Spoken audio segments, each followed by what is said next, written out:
Béni soit Dieu le Père de notre Seigneur Jésus-Christ, qui a comblé de grâce la Vierge Marie dès l'instant de sa conception dans le sein de sa mère, que la tradition appelle Anne et dont l'époux était Joachim. Nous avons tout d'abord à distinguer l'Immaculée Conception de la Vierge Marie et la conception virginale de Jésus en Marie. Parfois, les journalistes confondent ces deux mystères cachés.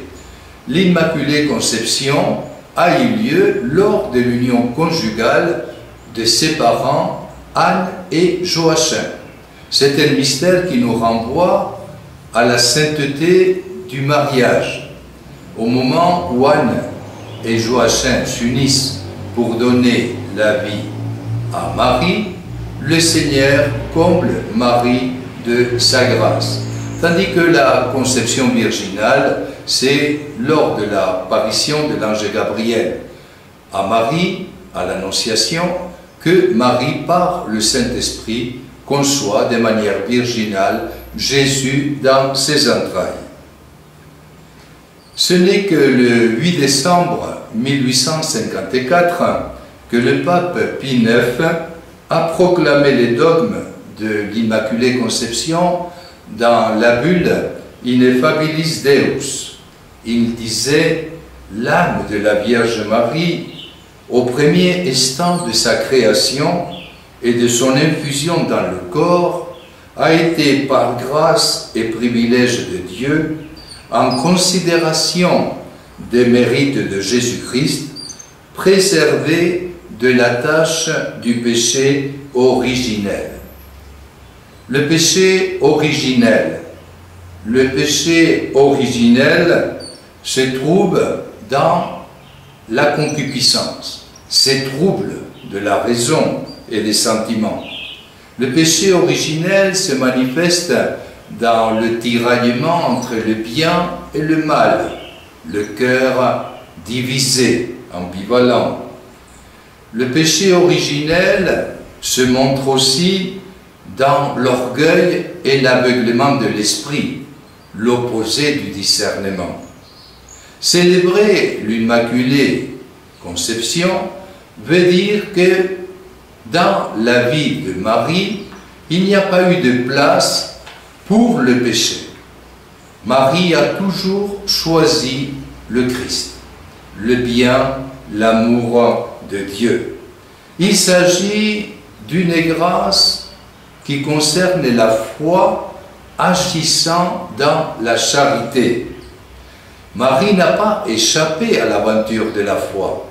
D'ailleurs, Saint Luc nous dit dans son évangile que lors du recouvrement de Jésus au temple de Jérusalem, quand il avait 12 ans et qu'il était resté à s'entretenir avec les docteurs de la loi, Marie et Joseph ne comprirent pas la parole de Jésus. Ne saviez-vous pas que je dois être aux affaires de mon Père? Cela les dépassait. L'Immaculée Conception est une grâce pour vivre la foi. Et Marie a commencé chaque journée comme nous, sans savoir ce qu'elle allait vivre. Mais elle savait en revanche avec qui elle allait vivre.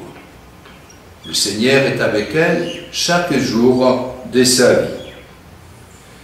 Il y en a qui pensent la Vierge Marie a reçu un privilège, la grâce de l'Immaculée Conception.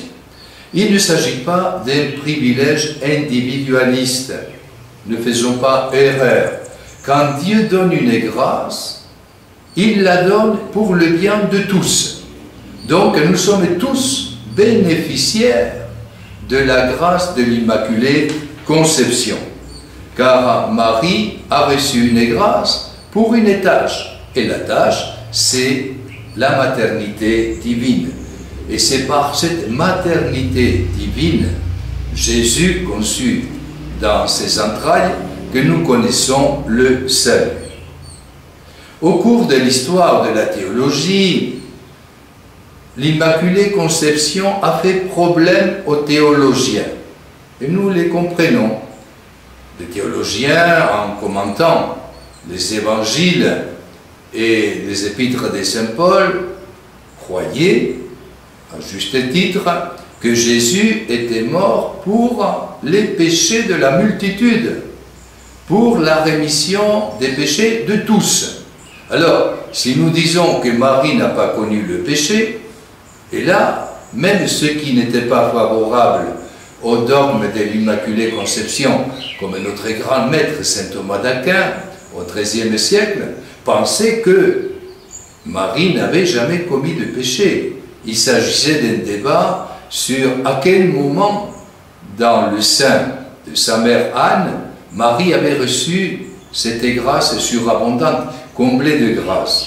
Donc, les théologiens disaient, mais Jésus est mort pour la rémission des péchés de l'humanité, et par conséquent, pour la rémission des péchés de Marie. Alors, si Jésus est mort pour la rémission des péchés de Marie, c'est qu'il y a eu péché en Marie.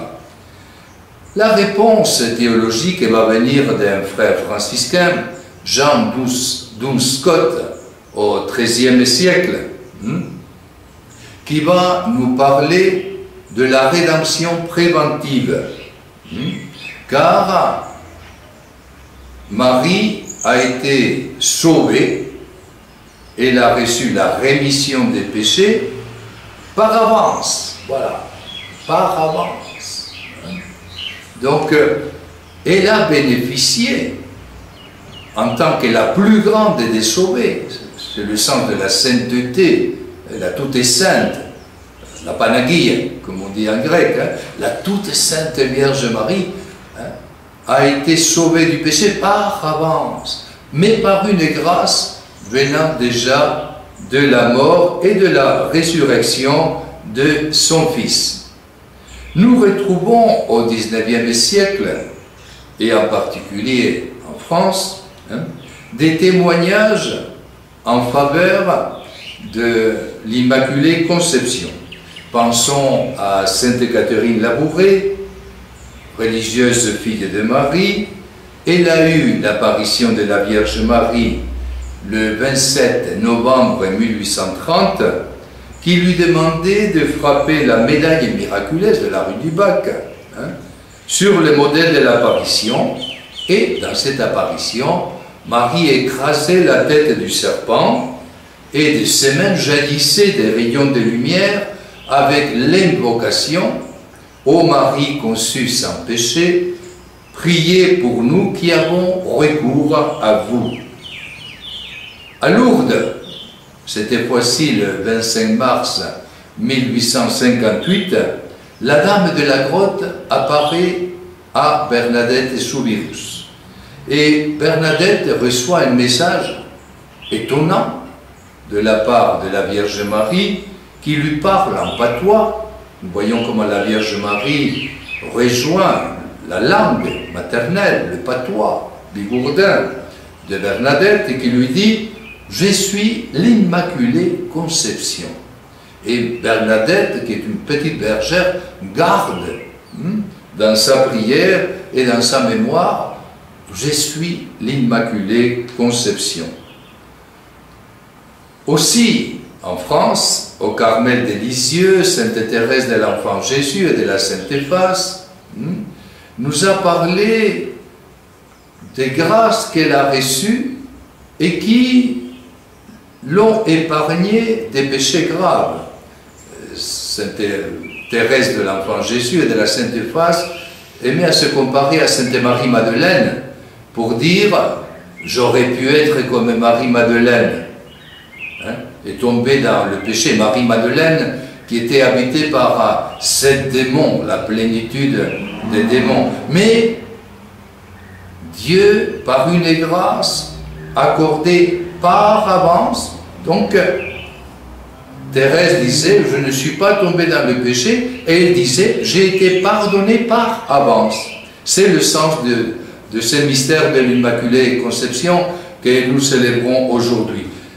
Marie est pardonnée par avance. Elle reçoit le pardon des péchés par la mort et la résurrection de son Fils. Le pape émérite Benoît XVI, grand théologien, a exposé de manière lumineuse cette merveille divine.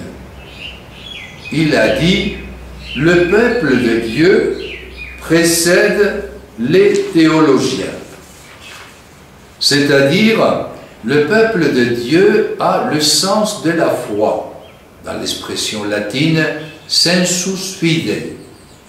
Et ce peuple de Dieu a le sens de la foi. On pourrait traduire dans un langage plus quotidien l'intuition. Si vous me passez l'expression un peu banale, le pif. Quand quelqu'un connaît un métier, il a l'intuition, il a le pif. Et le peuple de Dieu a l'intuition du mystère de Dieu. Et voilà que le peuple de Dieu, à travers des laïcs, des religieuses, Sainte Catherine Labouré, Sainte Bernadette de Lourdes, Sainte Thérèse de l'Enfant Jésus, et une multitude d'hommes et de femmes et d'enfants, a entrevu cette grâce accordée à Marie. Et le pape Benoît XVI de dire: le peuple de Dieu est un magistère qui précède les théologiens. Et nous aimons les théologiens, les pasteurs, les pères de l'Église, les évêques, les docteurs de l'Église. Mais le peuple de Dieu précède les théologiens.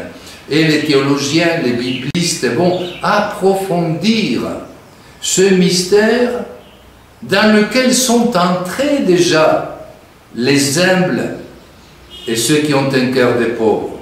Car par la foi, on rentre dans le mystère de Dieu.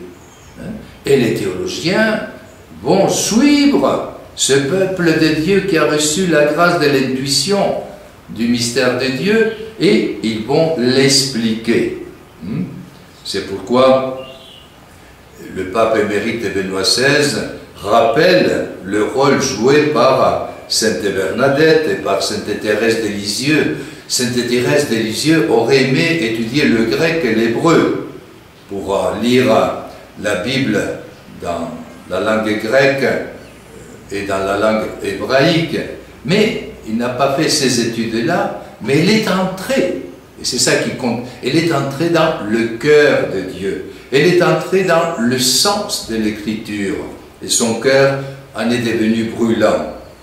Nous arrivons aussi, en ce 8 décembre 2021, au terme de l'année de Saint-Joseph.